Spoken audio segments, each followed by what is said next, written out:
Unit 4, the 17th century.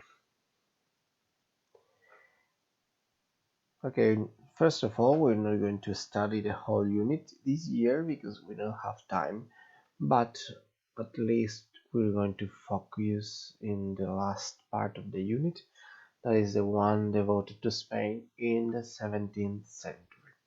During the 17th century, the lesser Habsburgs ruled Spain, Felipe III, Felipe IV, and Carlos II. During this century, the Spanish monarchy fell into decline. On the peninsula, the economic situation worsened. On an international level, Spain began to lose its political importance until it became a second-rate power.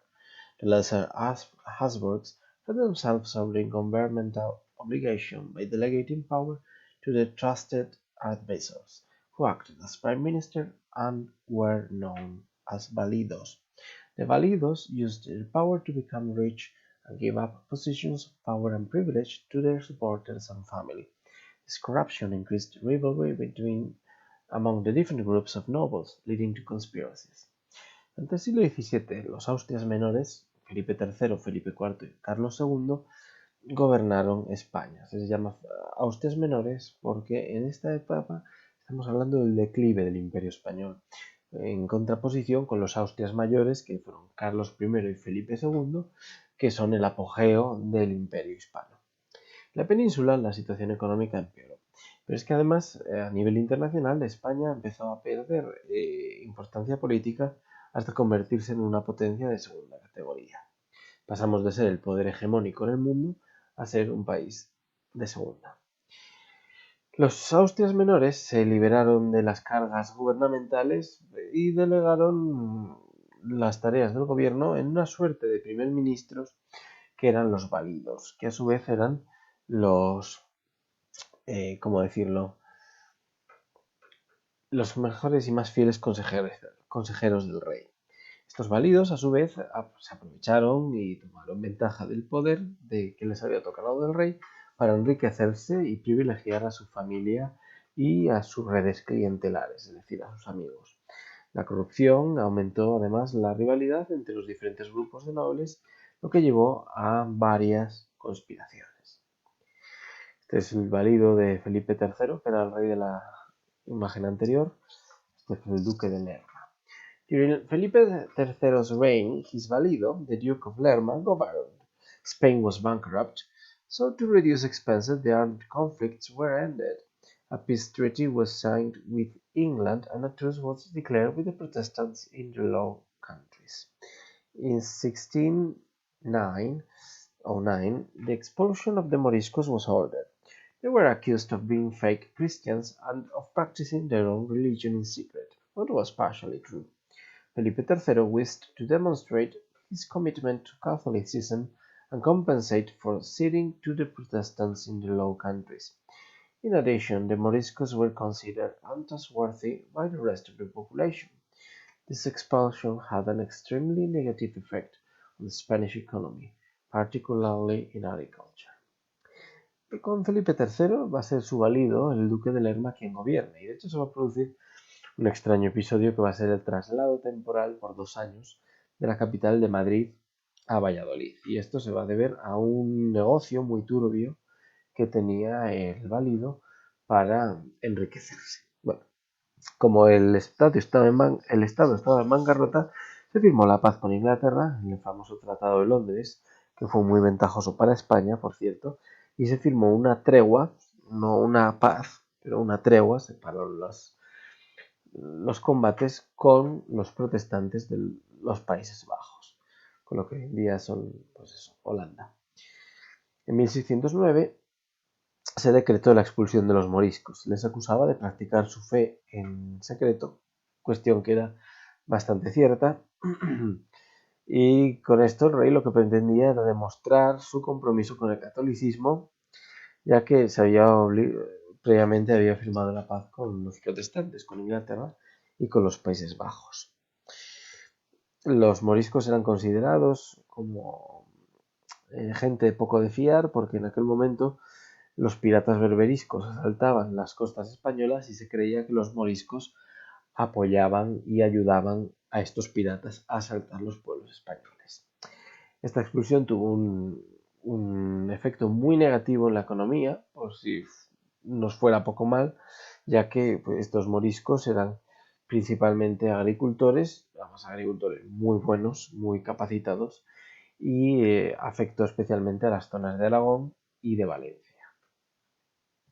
Aquí veis un cuadro en el que se muestra la expulsión de los moriscos desde el puerto de Denia. Se calcula que se expulsaron a unos 300.000 moriscos. Felipe IV, el siguiente rey de los Austrias menores. Felipe IV delegated power to his valido, Count Duke of Olivares, who attempted to regain power over Europe. To achieve this, Spain took part in new wars, such as the 30 Years' War. Olivares attempted to introduce centralizing reforms to increase tax collection. Felipe IV tuvo un valido bastante más capaz, no tan interesado en enriquecerse, como fue el conde duque de Olivares, que intentó recuperar el poder de España en Europa. Para conseguirlo, primero se apuntó al país a la Guerra de los 30 años, que fue un error, y además intentó centralizar reformas para incrementar la recogida y captación de impuestos. One of these reforms was the Union of Arms, which proposed that all the kingdoms ruled by the Spanish monarchy provide soldiers and funds to cover the costs of the European wars. In the Crown of Aragon's kingdoms, the Cortes opposed this idea and the proposal failed. Spain went bankrupt several times, and after many years at war, the toll it was taking provoked numerous domestic rebellions. The most serious ones were in Catalonia and Portugal. In Portugal, the nobility managed to appoint Portuguese kings. Conspiracies also occurred in Andalucía and Aragon, as well as revolts in Naples and Sicily. Entonces, en esta época, la idea genial que tuvo el conde duque de Olivares fue la unión de armas, ¿no? Esto a punto estuvo de desintegrar por completo la monarquía hispánica.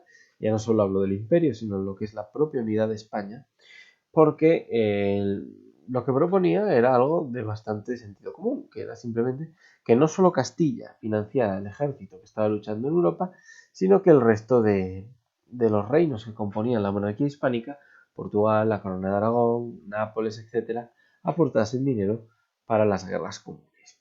Entonces esto provocó mucho molestar y en 1640 va a ser un año clave en el que primero Portugal se revele y Cataluña al mismo tiempo también se rebele. Va también además varias rebeliones en Nápoles, y en Aragón y en Sicilia, pero van a ser aplastadas. Pero lo de Cataluña y Portugal va a tener un sesgo de guerra civil bastante importante. El ejército español va a tener que decidir en cuál de los territorios interviene y cuál de los otros deja ir. En aquel momento Cataluña era bastante más rica que Portugal y se dejó que los portugueses independizasen después de una cruenta guerra, la guerra de restauración. Cataluña se mantuvo dentro de la corona, pero como vamos a ver no fue sencillo. Olivares attempted to make the Crown of Aragon contribute to the war effort, but he was unable to because the fueros, ancient charters, would not allow it. Therefore, he decided to take advantage of the war against France by basing the army in Catalonia. In 1640, the Catalan peasants revolted against the abuses of the royal army, known as the Corpus of Blood. The peasants confronted the royal officials and the nobility, who were unhappy with the King of Spain and threatened by the revolt, offered Barcelona to the King of France, allowing him to bring in his troops. Olivares cometió otro error bastante grave, que es lo que va a hacer que estalle la revolución de 1640 en Cataluña, que fue, primero, pedir a la Corona de Aragón que se uniera a la Unión de Armas, lo cual fue rechazado por las Cortes, y segundo, que para la guerra que estaba librando contra Francia, lo ideal era instalar las tropas en Cataluña. Pero lo que pasa es que estas tropas cometían numerosos abusos en la población local, y estos un día se decidieron a rebelarse contra el propio rey. Esto es lo que se llama el Corpus de Sangre, ¿no? Que veis aquí, que es el tema principal del himno de Cataluña, Els Segadors, los segadores, porque eran campesinos. Los campesinos se enfrentaron a la nobleza y al ejército real, y la nobleza, decidida a acabar con el problema, le ofreció la corona al rey de Francia, lo que es el Principado de Cataluña, al rey de Francia. Y veremos ahora cómo termina esto. Following the Peace of Westphalia that ended the War of the 30 Years, Spain focused on controlling its domestic revolts while simultaneously resuming its war against France. In 1652, the Royal Army took control of Barcelona and ended the revolt in Catalonia. However, Felipe IV's troops were defeated by the French army with the support of England, and Spain was forced to sign a peace treaty with France, the Treaty of the Pyrenees, in 1659. Siguiendo la paz de Westfalia, España logró centrarse por fin en sus asuntos internos, abandonando esa gran guerra europea y ya en adelante intentando también librar esa guerra con Francia, que va a ser el desastre final de España. En 1652, el ejército real logra entrar en Barcelona y aplastar definitivamente la revuelta de Cataluña, pero tan poco tiempo después, en la batalla de Rocroi, los españoles son derrotados por los franceses. Esto nos obliga a firmar un tratado de los Pirineos, en 1659 con el rey francés Luis XIV. Lo vemos aquí. Felipe IV y el Luis XIV. Este Luis XIV en este momento era el gran poder de Europa, la nueva potencia hegemónica, Francia. The consequences of the Treaty of the Pyrenees were the following. France renounced Catalonia but gained the Catalonian territories of Roussillon and Cerdagne, as well as territories in Flanders. A marriage was arranged between Louis XIV, King of France, and Maria Theresa, Archduchess of Austria and the daughter of Felipe IV, King of Spain. Meanwhile, the war against Portugal continued with the support of England and France. In 1668, Spain recognized Portugal's independence. A consecuencia de los tratados del Tratado de los Pirineos fueron las siguientes. Primero, Francia renunció a Cataluña, pero obtuvo estos territorios que veis aquí, donde está Perpiñán, de la Cerdaña y del Rosellón, que dejaron de ser españoles para siempre. Además, también perdió territorios en Flandes, como veis aquí, y Dunkerque, que fue cedida a Inglaterra, y después Inglaterra se la vendió a Francia. Se acordó un matrimonio que va a ser el que explique cómo en el futuro los Borbones entran en España a gobernar, entre Luis XIV, rey de Francia, y la hija María Teresa del rey de España, Felipe IV, y mientras esto ocurría, pues vamos a seguir en guerra con Portugal, hasta que finalmente, en 1668, acordemos respetar su decisión y reconocer su independencia. Esta guerra nos estaba costando mucho porque los portugueses contaban sobre todo con el apoyo de Inglaterra.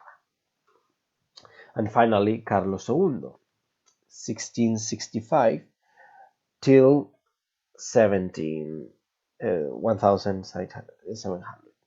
Carlos II was a minor when he came to the throne, and was also suffering from an illness. Different Validos took power during his reign. France continued its hostilities against the weak Spain, gaining more territories. Carlos II left no heirs, creating a serious conflict over the succession when he died. Carlos II es lo que sucede cuando en una familia todos se están casando entre primos. Que llega un momento en que el último que nace pues tiene muchos problemas mentales. En este caso, sus propios coetáneos le llamaban el hechizado y también el oligofrénico, ¿no? Porque no tenía capacidades mentales muy desarrolladas y aparte era estéril, no podía tener hijos. Bueno, esto quiere decir que durante todo su reinado, que va a ser el último tercio del siglo XVII, va a gobernar a través de validos, ¿no? Estos validos van finalmente pues a poner la puntilla a la decadencia española y cederán más territorios a los enemigos de España, principalmente Francia. Ya no tanto en la península, sino en el resto de territorios que nos quedaban en Europa. Carlos II muere sin herederos y bueno, pues esto va a dar origen a un problema que va a ser la Guerra de Sucesión Española, de la que hablaremos ya en cuarto.